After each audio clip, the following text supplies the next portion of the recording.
Assalamualaikum warahmatullahi wabarakatuh.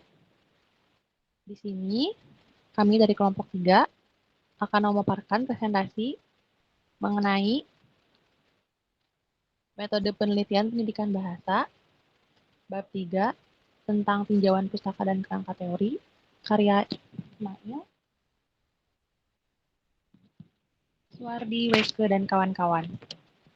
Sebelumnya izin memperkenalkan diri, nama saya Salma Khairunisa. Saya Siti Wulan Sopiani. Saya Hasna Mutia. Saya Sofa Nuraini. Baik, yang pertama saya akan menjelaskan mengenai latar belakang tinjauan pustaka. Tinjauan pustaka memiliki arti peninjauan kembali pustaka-pustaka yang terkait, atau dalam bahasa Inggris bisa disebut review of related literature. Berdasarkan arti tersebut, suatu tinjauan pustaka berfungsi sebagai peninjauan kembali review pustaka, laporan penelitian, dan sebagainya tentang masalah yang berkaitan.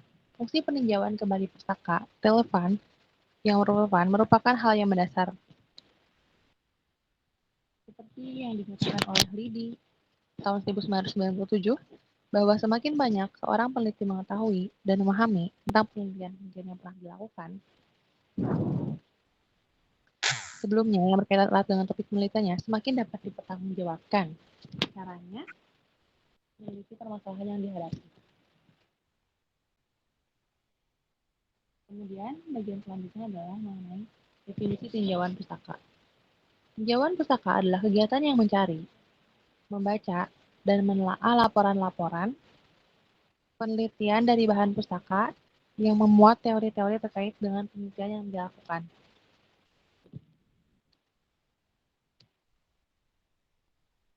Secara sederhana, tujuan tinjauan pustaka mempunyai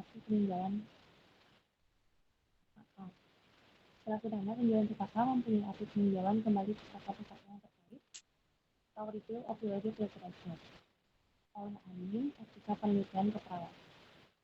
Dengan demikian, tinjauan pustaka tidak sama dengan dasar pustaka. Yang dimaksud dengan tinjauan pustaka berisi ringkasan isi, benar-benar ringkas, seperti contoh dalam berikut ini. Saya akan diperhatikan contohnya.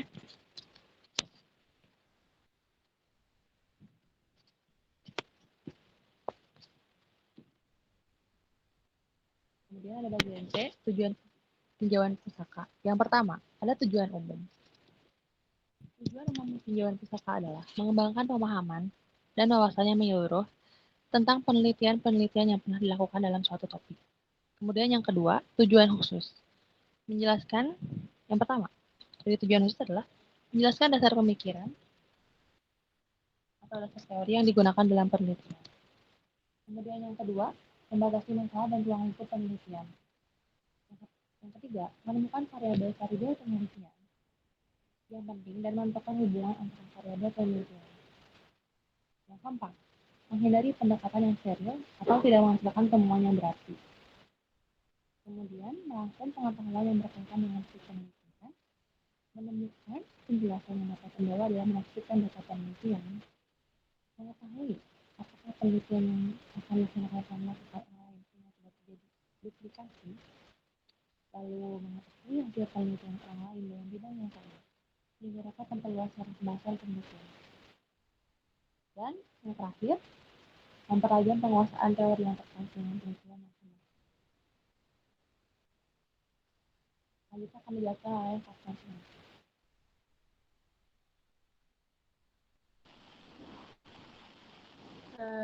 Kegunaan fungsi tinjauan pustaka. Secara umum, fungsi tinjauan pustaka adalah pertama, untuk dijadikan variabel dalam melakukan suatu riset atau penelitian. Yang kedua, memberikan penjelasan kepada pembaca mengenai dasar pemikiran atau dasar teori dilakukannya penelitian, terutama mengenai masalah alasan suatu masalah dipilih untuk diteliti dan alasan beberapa variabel tertentu dianggap memberi penjelasan pada masalah yang diteliti. Ketiga, sebagai peninjau kembali atau review pustaka, laporan penelitian, dan sebagainya tentang masalah yang berkaitan. Next.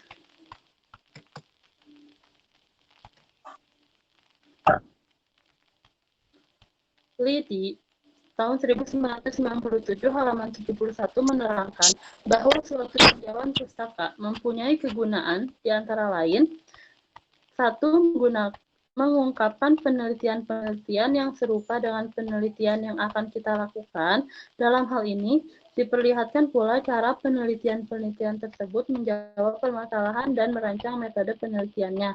Yang kedua, membantu memberi gambaran tentang metode dan teknik yang dipakai dalam penelitian yang mempunyai permasalahan serupa atau mirip penelitian yang kita hadapi.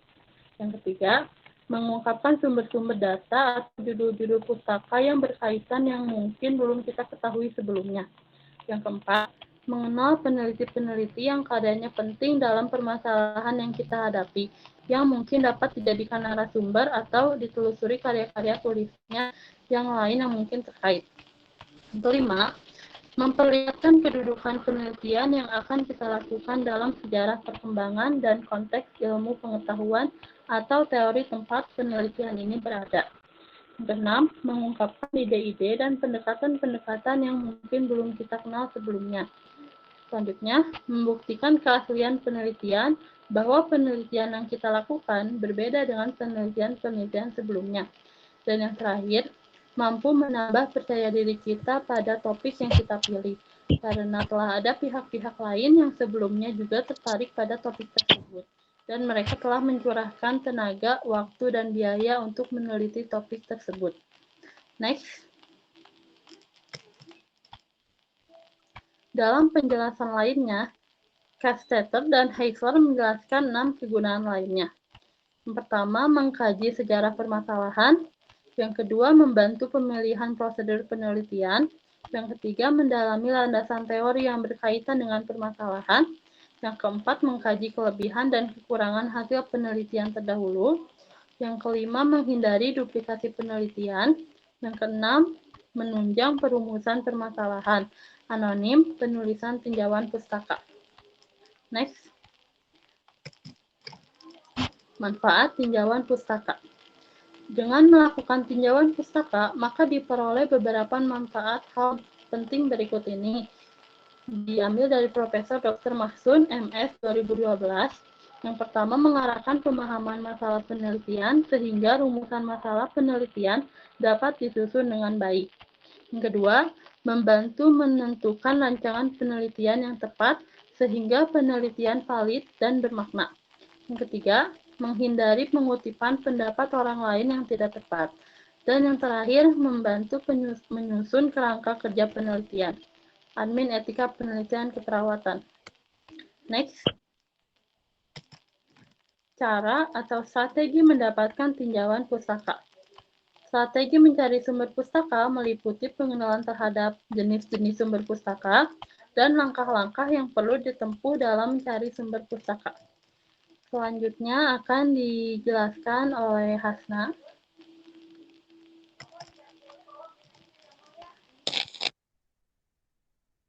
G. Jenis-jenis sumber pustaka. Jenis-jenis sumber pustaka ada yang berupa media cetak, sumber pustaka non-media cetak, termasuk electronic library yang diakses melalui internet. Bagong, Suyanto, dan Supinah 2011. 1. Media cetak. Secara umum ada 3 sumber pustaka. Pustaka media cetak yaitu referensi umum, buku acuan, sumber pustaka primer, dan sumber pustaka sekunder. A. Buku acuan atau general references. Contoh buku acuan. 1. Buku acuan yang memberikan informasi langsung. Contoh kamus, ensiklopedia, direktori, almanak, biografi, atlas, dan buku statistik. Buku acuan yang memberikan petunjuk mengenai sumber informasi yang digunakan untuk penelitian. Contohnya, bibliografi, buku indeks, buku abstrak. Next.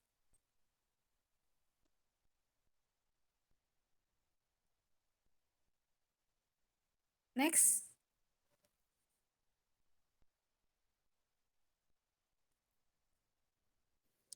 H. Konsep Konsep teoritis atau kerangka teoritis.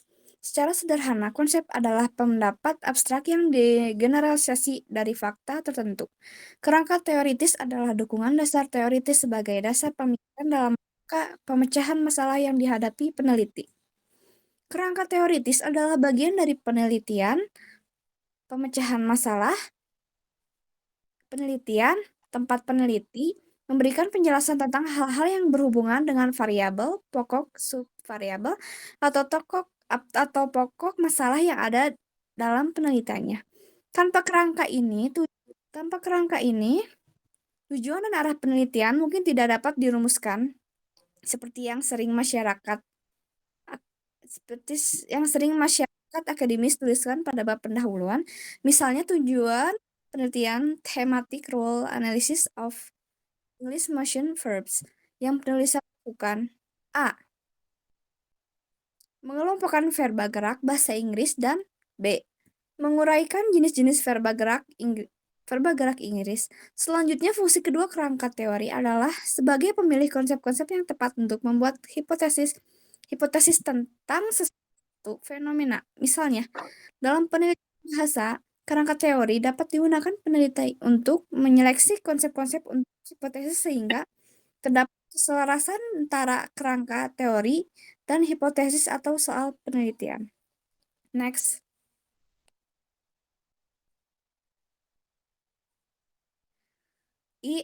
Tingkatan teori. Menurut Neumann mengemukakan tentang teori berdasarkan tingkatannya, yaitu 1. Tingkat teori mikro level. Dalam tingkat ini memberikan penjelasan hanya terbatas pada peristiwa yang berskala kecil, baik dari sisi waktu, ruang, maupun jumlah orang. 2. Teori meso level. Teori ini menghubungkan tingkat mikro dan mikro, misalnya teori organisasi, gerakan sosial, atau komunitas teori Collin tentang kontrol organisasi. Teori makro level. Teori ini menjelaskan objek yang lebih luas seperti lembaga sosial, sistem budaya, dan masyarakat secara keseluruhan. Next.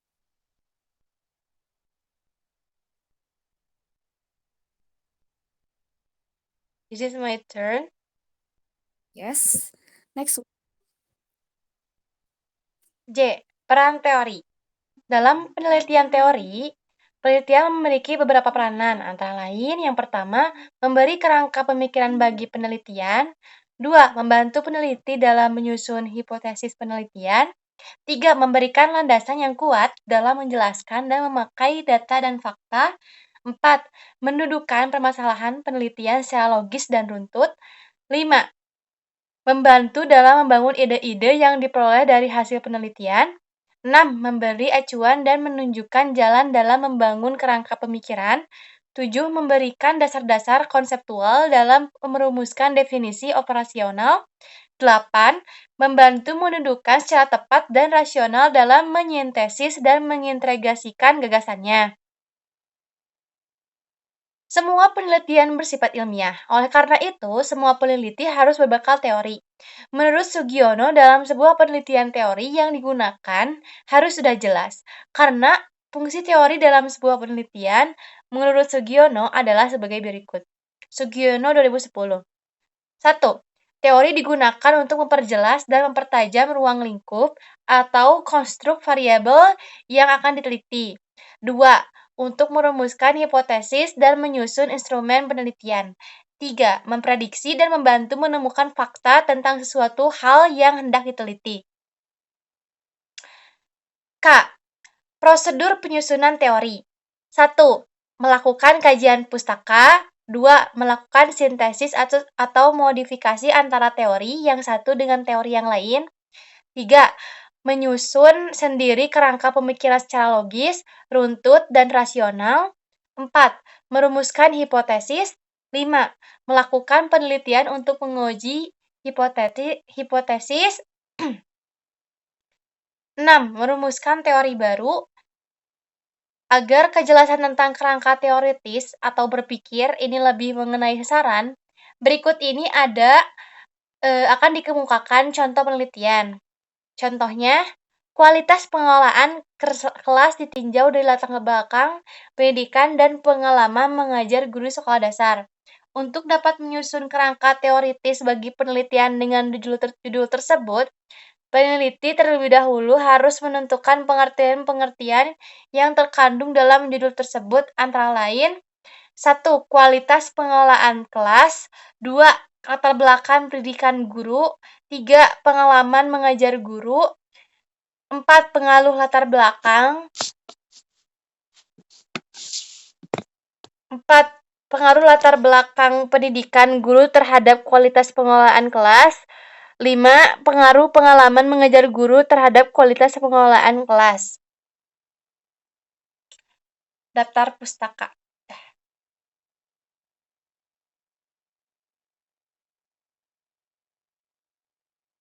Baik, sekian presentasi dari kami. Terima kasih dan mohon maaf jika ada kesalahan kata. Sekian, wassalamualaikum warahmatullahi wabarakatuh.